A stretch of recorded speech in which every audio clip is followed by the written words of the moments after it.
Essayez d'imaginer l'histoire entière de la Terre comprimée dans l'espace d'une seule journée. Non pas d'une année, non pas d'un siècle, mais de 24 heures exactes. À minuit, il n'existe pas de ciel bleu, pas de mer, pas d'arbres, montagnes, animal ou quelques promesses de confort. Il existe seulement une sphère jeune, féroce et presque méconnaissable, plongée dans le chaos du système solaire nouvellement formé. La planète que nous appelons aujourd'hui notre foyer naît comme un champ de bataille cosmique. Et, si nous voulons vraiment la comprendre, nous devons abandonner pendant quelques minutes notre mesure humaine du temps. Sur cette horloge brutale, chaque heure équivaut à environ 189 millions d'années. Chaque minute porte des millions d'années de changements trop lents pour les yeux, mais trop violents pour l'imagination. Et chaque seconde contient suffisamment de temps pour effacer les océans, ériger les chaînes de montagnes et éliminer des mondes biologiques entiers. Quand on regarde approximativement 4,54 milliards d'années de cette façon, quelque chose change en nous. Le monde cesse de sembler stable. Tout se révèle provisoire. La Terre n'est pas un décor immobile. C'est une machine colossale de transformation.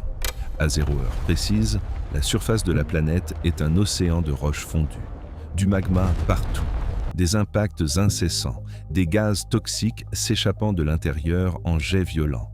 Le ciel n'est pas bleu, mais un voile épais de vapeur, de poussière et de soufre. La croûte peut à peine se former avant d'être détruite à nouveau. Rien là ne suggère l'équilibre, rien ne suggère l'avenir. La Terre commence son histoire comme un monde qui semble avoir été conçu pour empêcher la vie, non pour l'abriter. Peu de temps après le début de cette journée impossible, se produit l'un des événements les plus décisifs de toute l'histoire de la planète. Selon l'hypothèse la plus acceptée par les scientifiques, une protoplanète de la taille approximative de Mars, appelée Theia, croise l'orbite de la Terre dans une trajectoire fatale. L'impact est si colossal que des parties des deux corps sont vaporisées et lancées dans l'espace comme une couronne incandescente de débris. Pour un instant, cela semble être la fin avant même tout commencement. Mais l'univers a l'étrange habitude de cacher des possibilités au cœur de la destruction. De cet anneau de fragments, tournoyant autour de la Terre en flammes, naît lentement la Lune. Et elle ne surgit pas comme ornement. Elle surgit comme présence décisive. Sa gravité aide à stabiliser l'inclinaison de l'axe terrestre, réduit les oscillations chaotiques et favorise une régularité sans laquelle la vie complexe n'aurait peut-être jamais fleuri. Le satellite qui inspire aujourd'hui les poètes, les marées et les calendriers a peut-être été, depuis le principe, l'un des plus grands alliés de l'habitabilité de la planète. Après ce grand impact, la Terre commence à refroidir. Pas de manière calme, ni rapide, ni propre. La croûte durcit en certains endroits et se rompt à nouveau. Les volcans déchirent la surface. Les astéroïdes continuent à arriver. La planète exhale de la vapeur d'eau, du dioxyde de carbone et des composés agressifs. Néanmoins, quelque chose de décisif se produit. L'enfer n'est plus uniforme. Pour la première fois, il existe un contraste entre l'intérieur ardent et une surface qui tente de devenir stable. Le monde reste hostile, mais n'est plus complètement amorphe. Alors vient la pluie. Non pas une pluie de jour, ni de saison, mais d'air. À mesure que la température baisse, la vapeur d'eau commence à se condenser. Les premières gouttes s'évaporent en touchant les roches surchauffées. Puis d'autres viennent, puis d'innombrables. Et, pendant des millions d'années, l'eau tombe sur la Terre sans cesse, remplissant les cratères, creusant des dépressions, dissolvant les minéraux et ouvrant des passages. L'eau transforme le feu en géographie. La planète gagne des cicatrices liquides. Elle gagne des bassins.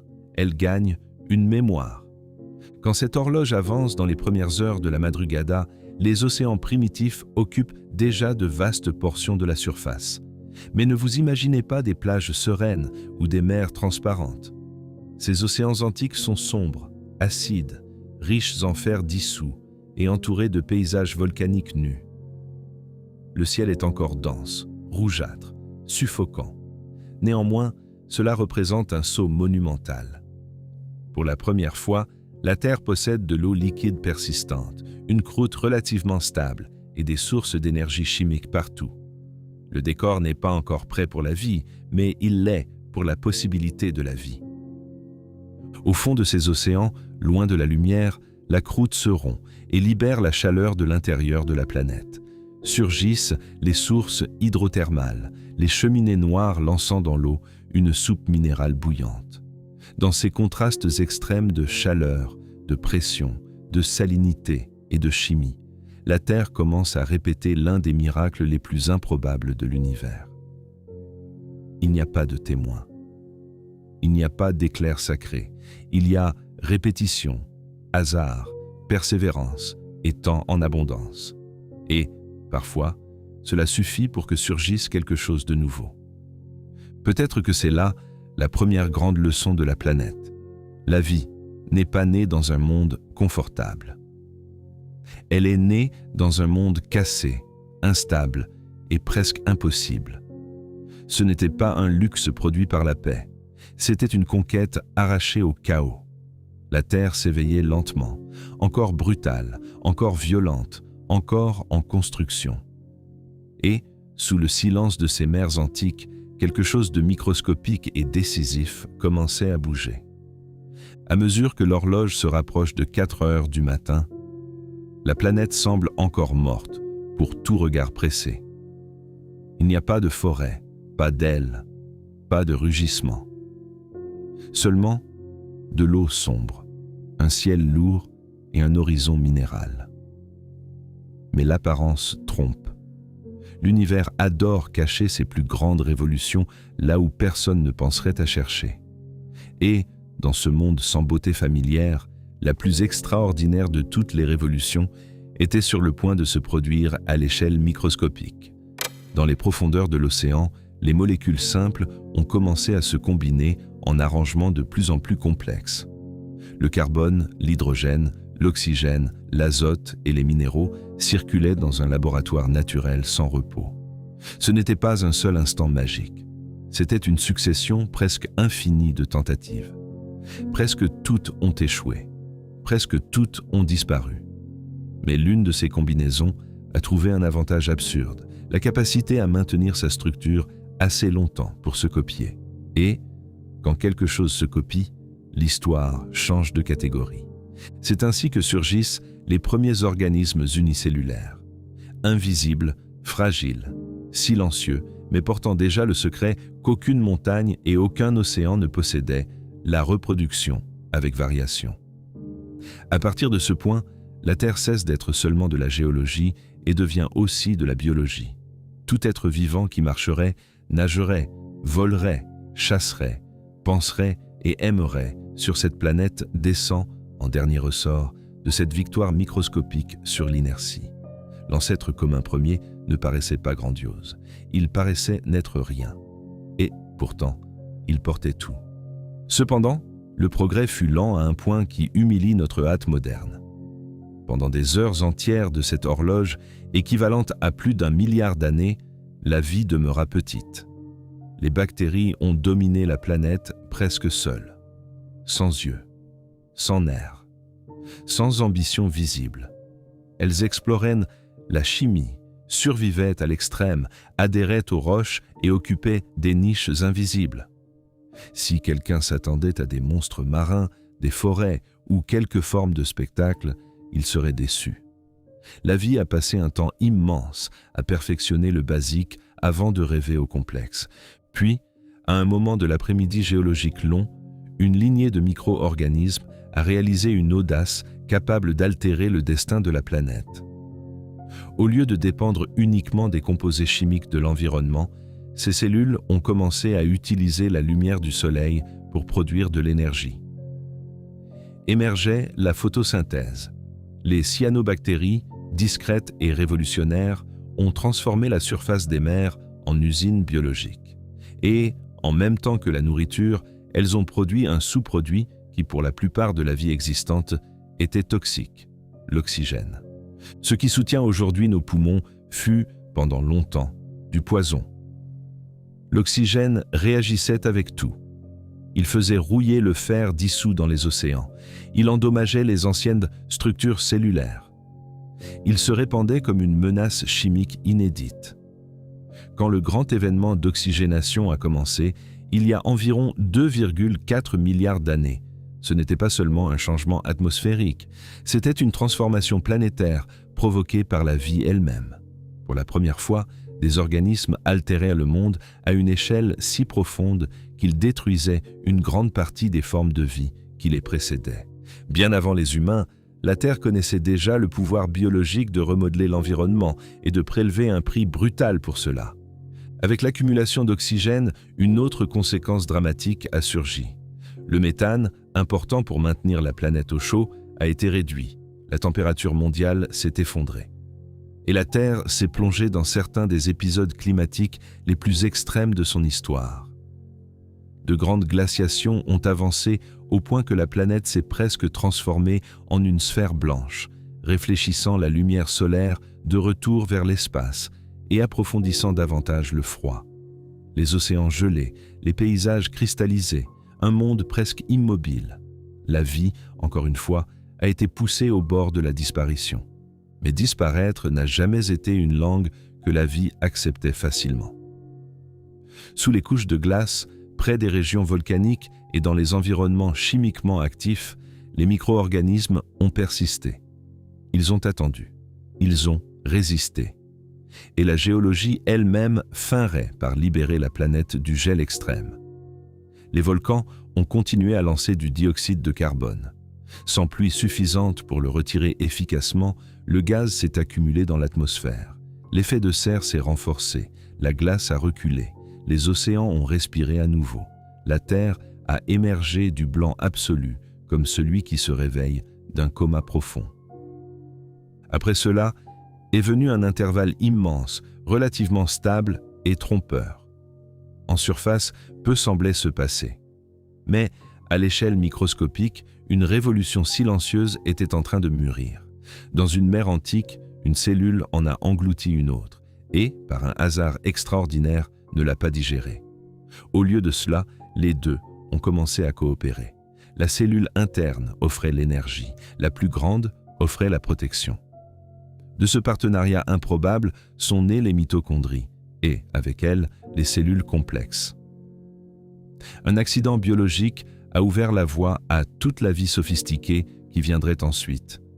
Plus tard, certaines de ces cellules ont commencé à vivre en colonies, puis en associations de plus en plus coordonnées. Émergeaient les premiers organismes multicellulaires. Le monde qui s'ensuivit était étrange, mou, presque onirique. Des corps en forme de fronde, de disques, de coussins et de lames reposaient sur le fond marin. Rien ne ressemblait aux eaux modernes. C'était une planète de créatures sans hâte, sans dents, sans course, sans chasse dramatique. Cela semblait être un jardin submergé où l'existence n'avait pas encore découvert la violence de l'appétit. Mais cette tranquillité avait ses jours comptés. À un moment donné de cette nuit géologique, un organisme a fait quelque chose de simple et de terrible. Au lieu d'attendre les nutriments dissous dans l'eau, il a avancé sur un autre être vivant et l'a consommé. C'était un geste petit, presque invisible, et pourtant cela a tout changé. À partir de là, la nature a cessé d'être seulement une résistance et s'est transformée en confrontation. Le chasseur et la proie ont surgi, la poursuite a surgi, la peur a surgi. Avec la prédation, l'évolution s'est accélérée de manière brutale. Les corps mous n'étaient plus suffisants dans un monde où quelqu'un pouvait déchirer votre chair. Les créatures ont commencé à durcir leurs propres défenses. Des carapaces minérales ont émergé comme des forteresses ambulantes. Les épines ont jailli comme des lances, les muscles sont devenus plus efficaces. Les nageoires, les appendices et les bouches spécialisées ont surgi en succession. C'était comme si la vie avait été poussée dans une course aux armements sans retour. Alors est venue l'explosion cambrienne. Sur notre horloge comprimée, elle se produit en quelques minutes. En réalité, c'était l'une des révolutions biologiques les plus profondes de toute l'histoire de la Terre. Les mers, autrefois silencieuses et étranges, se sont remplies de nouvelles formes, d'une mobilité réelle et de stratégies de survie de plus en plus sophistiquées. Pour la première fois, la planète semblait vivante au sens dramatique du mot. Il y avait des embuscades, des fuites, des différends, la domination territoriale. L'histoire de la vie a cessé d'être seulement de la chimie patiente et s'est transformée en spectacle. L'une des plus grandes inventions de ce monde ne fut pas les dents, ni les griffes, mais les yeux. Voir à distance signifiait anticiper le danger. Cela signifiait localiser la nourriture avant les rivaux. Cela signifiait transformer la lumière en avantage. Ce saut a altéré la logique de l'existence. L'océan a cessé d'être un endroit de contact accidentel et s'est transformé en une scène de décision rapide. Celui qui voyait en premier avait plus de chances de survivre. Celui qui restait aveugle devenait une statistique fossile. Parmi les premiers grands prédateurs de ce théâtre sous-marin se trouvait l'Anomalocaris. Selon les normes modernes, il n'impressionnerait peut-être pas autant qu'un requin ou un crocodile. Mais, à son époque, c'était une machine de chasse d'élite. Son corps hydrodynamique coupait l'eau avec efficacité. Ses yeux composés contrôlaient tout autour. Ses appendices épineux saisissaient la proie avant qu'elle ne comprenne ce qui se passait. Devant lui, les trilobites et autres créatures blindées découvraient une vérité éternelle. Aucune armure ne dure pour toujours. La transformation suivante, cependant, ne s'est pas produite dans la mer, elle s'est produite au-dessus de celle-ci. Pendant des milliards d'années, la surface sèche de la Terre était trop hostile pour la plupart des organismes. Les rayons ultraviolets traversèrent l'atmosphère avec violence. Mais l'accumulation graduelle d'oxygène a permis la formation d'une couche d'ozone plus robuste. Et ce bouclier invisible a changé le destin des continents. Pour la première fois, le sol nu a cessé d'être seulement de la pierre fouettée par le soleil. Il est devenu une promesse. Les pionniers de la terre ferme n'étaient pas des animaux héroïques ni des géants. C'étaient des organismes discrets. Les microbes, les champignons, les mousses et les plantes primitives ont commencé à s'établir aux marges humides. Leurs racines et leurs sécrétions chimiques ont usé les roches, libéré les minéraux et aidé à créer ce qui semble aujourd'hui banal. Mais était une révolution absolue, le sol. Sans sol, pas de forêt. Sans forêt, pas de chaîne alimentaire terrestre complexe. Le tapis vert de la planète a ainsi commencé, lentement, presque en silence, sur une surface qui pendant des milliards d'années avait été déserte. Après les plantes sont venus les animaux. Les anciens arthropodes ont été les premiers à explorer ce nouveau monde. Ils ont quitté l'eau avec des exosquelettes résistants et des systèmes respiratoires adaptés à l'air. Les scorpions primitifs, les centipèdes ancestraux et les ancêtres éloignés des araignées ont commencé à se déplacer sur la vase et entre les premières végétations. Peu après, les poissons à nageoires charnues ont fait des tentatives décisives d'utiliser le corps d'une autre manière. Les nageoires musculaires ont commencé à soutenir le poids, le cou a gagné en liberté, l'air a cessé d'être un ennemi et est devenu une ressource. Quand nous arrivons à la période du Carbonifère, la Terre semble être un rêve humide et suffocant. Les immenses forêts dominent les continents. L'air contient plus d'oxygène qu'aujourd'hui. Les marécages sans fin couvrent de vastes régions. Les arbres primitifs tombent et, sans décomposition efficace, s'accumulent en couches qui un jour deviendront du charbon. C'est un monde d'ombres denses, de chaleur collante et de matière végétale partout. Dans cet excès d'oxygène, certains insectes ont dépassé des limites qui aujourd'hui sembleraient impossibles. Les libellules géantes coupent l'air comme des drones biologiques. Les énormes mille-pattes avancent entre les troncs et le brouillard.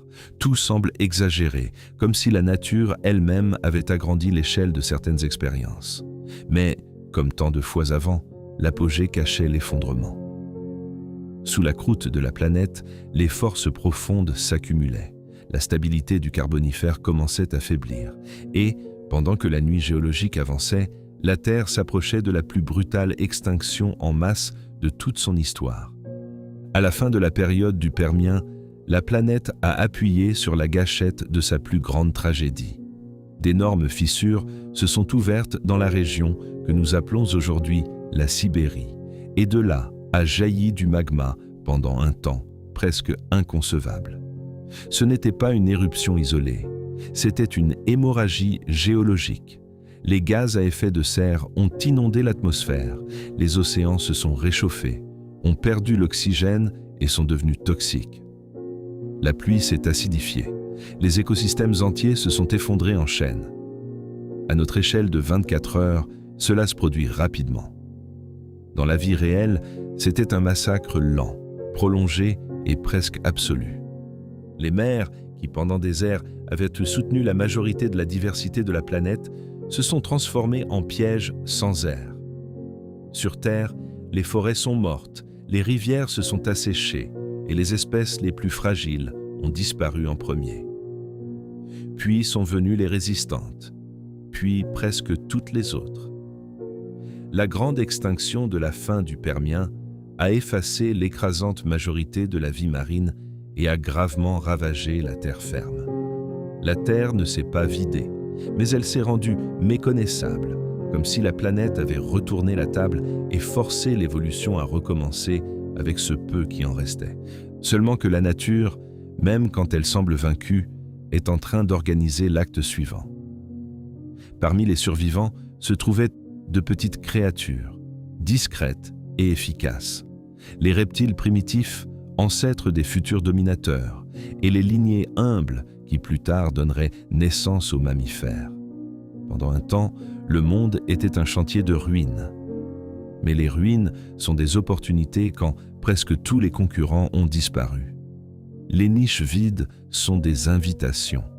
Et c'est dans ce silence post-apocalyptique que les archosaures ont commencé à avancer. Bientôt, le Trias s'est ouvert comme une terre d'essai. Le climat était dur, les continents étaient toujours réunis en grande masse, et la vie se précipitait pour occuper les espaces abandonnés. Certains groupes ont misé sur la vitesse, d'autres sur la blindage, d'autres sur la force brute, mais une lignée en particulier a commencé à se distinguer par l'équilibre entre une posture efficace, les jambes positionnées sous le corps et une énorme capacité d'adaptation. C'étaient les dinosaures. Au début, modestes, puis irrésistibles. Quand l'horloge se rapproche des dernières heures du jour terrestre, ils ne sont plus seulement un autre groupe, ils deviennent le groupe. Pendant le Jurassique et le Crétacé, la Terre appartint aux dinosaures d'une manière qui est difficile à exagérer. Il y avait des colosses herbivores, qui semblaient être des ponts vivants traversant des plaines humides. Il y avait des prédateurs qui dominaient avec vitesse, embuscade et des dents capables de défaire la chair et l'os. Le sol tremblait sous des troupeaux sans fin.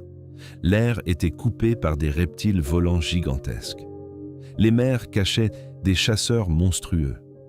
C'était une biosphère exubérante, bruyante, brutale et magnifique. Un empire construit non par les lois, mais par l'échelle, le temps et l'efficacité évolutive.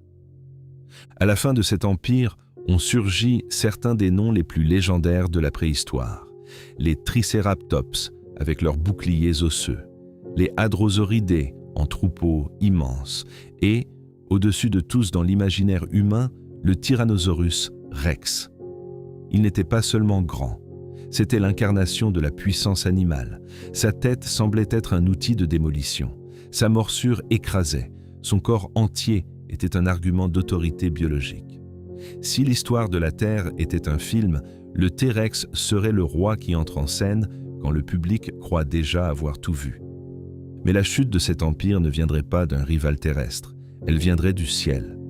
Il y a 66 millions d'années, un astéroïde colossal a traversé l'espace et a frappé la région de Chicxulub, dans la péninsule actuelle de Yucatan. L'impact a libéré une énergie difficile, même à nommer. D'abord vint l'éclair, puis l'onde de choc, puis les incendies, les tremblements de terre, les tsunamis et la pluie de matériaux incandescents revenant sur la surface. En quelques heures, la planète entière a réalisé que rien ne continuerait comme avant. La Terre, encore une fois, changeait d'air en un seul coup. Mais le pire était encore à venir. La poussière et la suie lancées dans l'atmosphère ont bloqué la lumière du soleil. La photosynthèse s'est effondrée.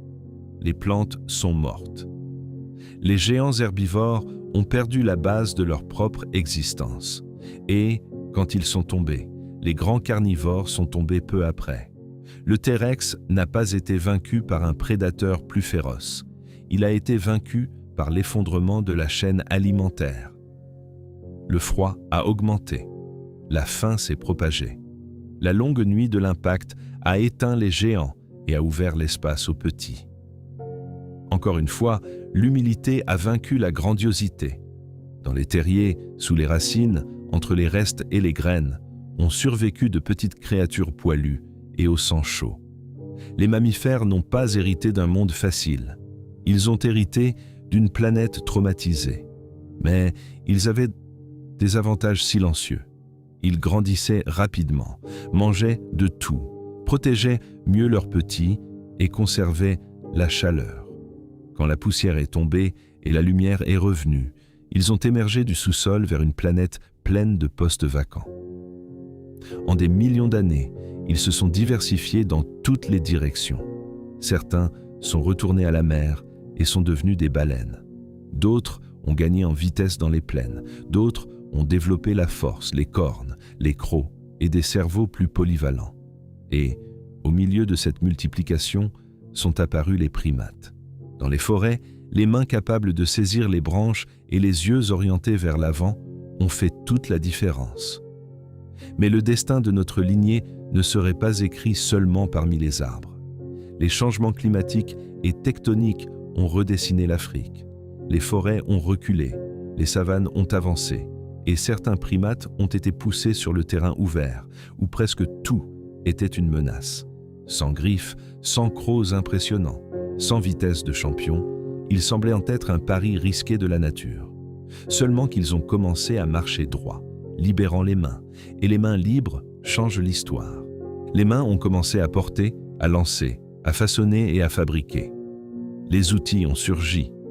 Le feu a été domestiqué. La nourriture cuite a nourri des cerveaux de plus en plus exigeants. La coopération est devenue une arme. La mémoire est devenue un héritage. Le langage a transformé les groupes en peuples, les peuples en culture et les cultures en civilisation. Et puis nous sommes arrivés à la partie la plus déconcertante de tout ce voyage. Après des mers de magma, des impacts cosmiques, des océans acides, des glaciations extrêmes, des extinctions en masse et des empires biologiques qui ont duré des millions d'années, entre en scène la créature qui porterait tout cela sur le terrain de la conscience. L'Homo sapiens apparaît trop tard pour être ancien et trop tôt pour être sage. Il surgit dans les dernières secondes de l'horloge, presque sans avertissement, comme une note aiguë à la fin d'une symphonie monstrueusement longue. Pendant la plus grande partie de ce temps final, nous n'étions que plus un animal essayant de ne pas mourir. Nous avons affronté le froid, la faim, les prédateurs, les maladies et les paysages sans pitié. Nous avons perdu en chemin des parents humains. Nous avons survécu non pas parce que nous étions les plus forts, mais parce que nous avons appris à coopérer, à enseigner, à nous souvenir et à imaginer. Puis est venu le saut qui a changé le jeu. Au lieu de simplement chasser et collecter, nous avons commencé à planter. Domestiquer les graines, c'était domestiquer le temps. L'agriculture a lié les communautés au sol, transformant les campements en villages, les villages en villes et les villes en centres de pouvoir. Pour la première fois, les multitudes humaines ont commencé à vivre ensemble assez longtemps pour construire des murailles, stocker les surplus, inventer les bureaucraties, créer les armées et enregistrer les mémoires. Le paysage a cessé d'être seulement la nature. Il est devenu un territoire. L'écriture est venue après, comme une façon de vaincre la fragilité de la voix. Ce qui mourait autrefois avec celui qui parlait a commencé à durer dans la pierre, l'argile, le papyrus et le parchemin. C'est ainsi que sont nés les empires capables d'administrer les distances, les lois capables de traverser les générations, les croyances assez fortes pour organiser les multitudes et les récits capables de survivre aux rois qui les ont créés. Les Égyptiens, les Sumériens, les Chinois, les Grecs, les Romains, les peuples africains, les Amérindiens, les Asiatiques et d'innombrables autres civilisations ont occupé leurs instants dans le dernier scintillement du jour terrestre. Tous semblaient éternels pour ceux qui vivaient dedans. Aucun ne l'était. Les siècles ont alors commencé à courir comme des étincelles. Les routes commerciales ont cousu les continents. Les religions se sont expansionnées. Les empires sont nés et se sont effondrés. Les guerres ont redéfini les frontières avec brutalité répétée. La poudre à canon a altéré la logique de la bataille. La navigation océanique a raccourci la planète. La science a commencé à disputer avec le mythe l'explication du monde. Et, peu à peu, l'humanité a cessé de simplement habiter la Terre pour commencer à la remodeler de manière consciente. Les forêts ont été abattues, les rivières ont été détournées, les montagnes ont été percées. Pour la première fois, une espèce faisait l'ingénierie à l'échelle planétaire. Puis est venue la machine, et, avec elle, l'accélération. La révolution industrielle a condensé des siècles de transformation en quelques générations. Le charbon de l'ancien carbonifère, enterré depuis des ères, est revenu comme l'énergie humaine organisée. Le pétrole a ouvert un autre chapitre. Les trains, les usines, les moteurs, les villes en expansion et les cieux assombris par la fumée ont annoncé que l'espèce la plus récente de la planète avait trouvé un raccourci dangereux vers le pouvoir. Le prix a été payé en exploitation, inégalité, dégradation de l'environnement et une vitesse historique qu'aucun organisme avant ne connaissait. Au siècle le plus court et le plus féroce, l'humanité a montré le meilleur et le pire de sa propre intelligence. Elle a guéri les maladies, déchiffré les gènes, déchiré l'atome et aussi transformé la science en arme d'extermination. 2 guerres mondiales ont prouvé que le cerveau humain était capable de créer de la beauté sublime et de l'horreur administrative de la même main. Les villes ont disparu en feu. Les champs de mort ont été industrialisés. Et, en même temps, ce même siècle a produit des antibiotiques, des avions, des ordinateurs, des radiotélescopes et le courage de regarder la Lune non pas comme une divinité, mais comme une destinée. Quand les premiers humains ont quitté des empreintes dans le sol lunaire, quelque chose s'est fermé en cercle. La Lune, née de la violence du début de la planète, devint la scène de la curiosité de l'espèce qui a surgi dans le dernier souffle du jour terrestre. Les satellites ont commencé à orbiter autour du monde. Les câbles ont traversé les océans. Des milliards de cerveaux ont commencé à se connecter presque en temps réel. L'information a commencé à voyager plus vite que les rois, les armées et les empires n'ont jamais imaginé. La planète antique entrait dans une ère où la distance ne signifiait plus le silence.